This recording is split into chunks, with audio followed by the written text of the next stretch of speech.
2004.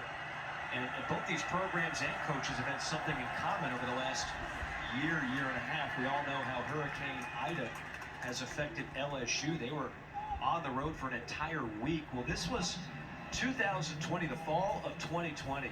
And you see the cover of Sports Illustrated, Summer of Hell. That's exactly what it was, as Hurricane Laura just ravaged the campus, the stadium over there at McNeese.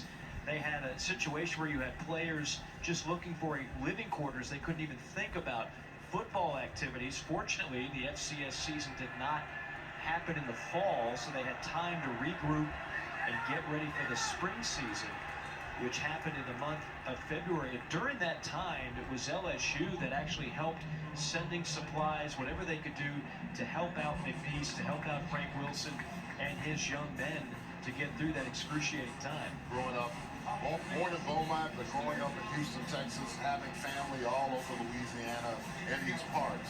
Anytime hurricanes come through here, it's the collective effort of folks helping one another, because it can ravage cities, communities, everything. And I think that's the thing, that these folks are resilient in these areas because of that.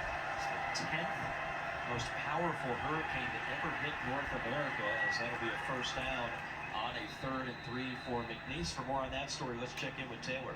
Well, guys, in preparing for this week, I was just blown away by the timeline that Coach Wilson had to take on. He was hired at McNeese in January of 2020, right before a global pandemic shut everything down. Like you mentioned, Hurricane Laura really devastating the city as well as campus. Then 6 weeks later, Hurricane Delta. I mean, he had players living in hotels.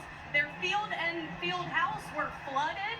And honestly, when you talk to him, you would never know everything that he's been through. This is a program of perseverance led by a man who understands that very thing. Isaiah Chambers, one of the defensive leaders, the roof of his apartment building was ripped off and all of his belongings, including his birth certificate, were ruined. He started over from scratch. So everything that this program, honestly, this state has been through in the past couple of years, it's why games like this mean so much. No question, Taylor.